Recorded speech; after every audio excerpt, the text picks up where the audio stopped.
मंडळाचा गणपती बाप्पा. गेले 2 आठवडे वेळच नाही मिळाला. गणपती बाप्पाच्या तयारीतच सगळा वेळ निघून गेला. माझ्या जुन्या चाळीत आम्हा मित्रांनी चालू केलेला गणेशोत्सव असतो. यंदाचे 12वे वर्ष आहे. मला घरगुती गणपतीतला येणारी मजा माहीत नाही, पण सार्वजनिक गणपती मंडळात काम करण्याची मजा काही औरच. लोकमान्य टिळकांसारखा दुसरा नेता होणे नाही. घरघरातल्या गणेशोत्सवाला त्यांनी सार्वजनिक मंडळात आणले. त्यामागचा उद्देश काय, तर सर्व थरातल्या लोकांनी एकत्र यावे व आपले सण साजरे करावे. त्यांच्या विचारांची प्रचिती आज 100 वर्षांनंतरही येते. आमच्या मंडळात तसे फक्त 32-35 सभासद आहेत. आम्ही स्वतःच वर्गणी काढून आमचा गणेशोत्सव साजरा करतो. तशा म्हटलं तर आमच्या चाळीत 40 खोल्या आहेत. खऱ्या अर्थाने चाळ, पण आम्ही कोणाकडे वर्गणी मागायला जात नाही. आम्ही सभासद ही वर्गणी काढून गणेशोत्सव साजरा करतो. कधी गेलोच तर एरियाच्या नगरसेवकाकडे, आमदार किंवा खासदारकडे जातो. पूर्वी त्यांच्याकडून 5,000 पर्यंत देणग्या यायच्या, पण नंतर सगळ्यांना आपापले बॅनर लावायची हौस यायला लागली. त्या दिवसापासून आमच्या मंडळाचे सभासद तिकडे फिरकणे बंद झाले. आम्हाला आमचा गणेशोत्सव आमच्या पारंपरिक पद्धतीने साजरा करायचा असतो. त्यावर कोण्या पक्षांची, राजकारण्यांची छत्रछाया नको असते. त्यामुळे वाढता खर्च मंडळाला जमत नसला तरी आमचा गणेशोत्सव एकदम मजेत असतो. गणपती यायच्या आधीच 2 महिने पासून तयारी चालू होते. आमच्या मंडळात अलिखित असे 2 ग्रुप आहेत. तसे ते सर्व मंडळांमध्ये असतील मला माहीत नाही. एक ग्रुप हार्डवेअरवाला आणि दुसरा सॉफ्टवेअरवाले. हार्डवेअरवाले ग्रुप सगळी दणकट मजबूत कामे करणारे, जसे बांबू आणणे, मंडपाचे वासे बांधणे, मंडप बांधणे, ताडपत्री गुंडाळणे, कलर काढणे इत्यादी. आणि सॉफ्टवेअर टीम म्हणजे आतली सजावट करणे, वॉलपेपर लावणे, पोलीस व फायर ब्रिगेडच्या परवानगी काढणे, फुलांची आरास करणे, देवाचे सामान आणणे, पूजेचे साहित्य आणणे इत्यादी. मी सॉफ्टवेअर ग्रुपमध्ये असतो.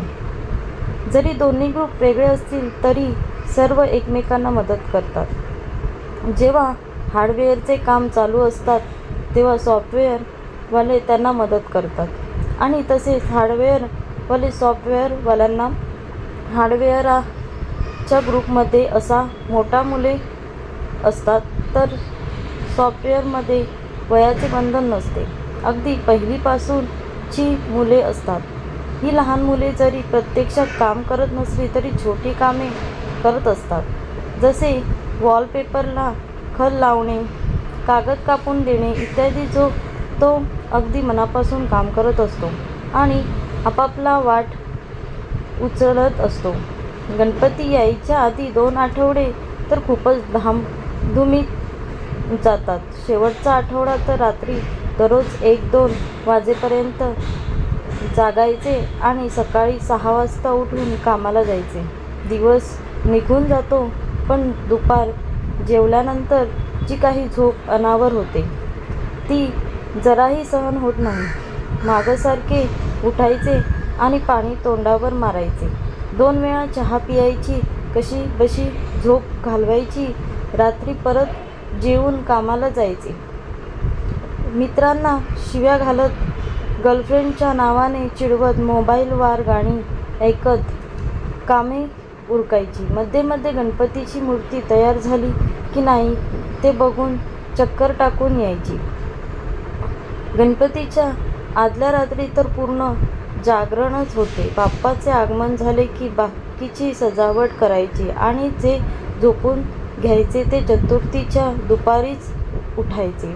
माग पहिली आरती करून निवेद खायचा आणि भरपेट जेवायचे. दुपारच्या आरत्या सोडल्या तर रात्रीचे एकही आरती चुकवायची नाही. कसेही करून ऑफिसमधून निघायचे आणि ट्रॅफिकला चुकवत आरतीला पोचायचे.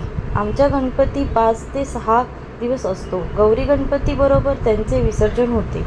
पण ते 5 ते 6 दिवस एवढे धमाल असतात की असे वाटते की गणपती बाप्पा कायमचे इथेच राहावे, कधीच जाऊ नयेत. 5-6 दिवसांनी जेव्हा बाप्पाचे विसर्जन होते त्यावेळेला खूप वाईट वाटते. आमच्या चाळीतली लहान मुले तर रडायची. आम्हालाही खूप वाईट वाटायचे. पण पुढच्या वर्षी बाप्पा येणार आणि अजून धमाल करणार ही आशा करूनच आम्ही रिकामा पाठ घेऊन परततो.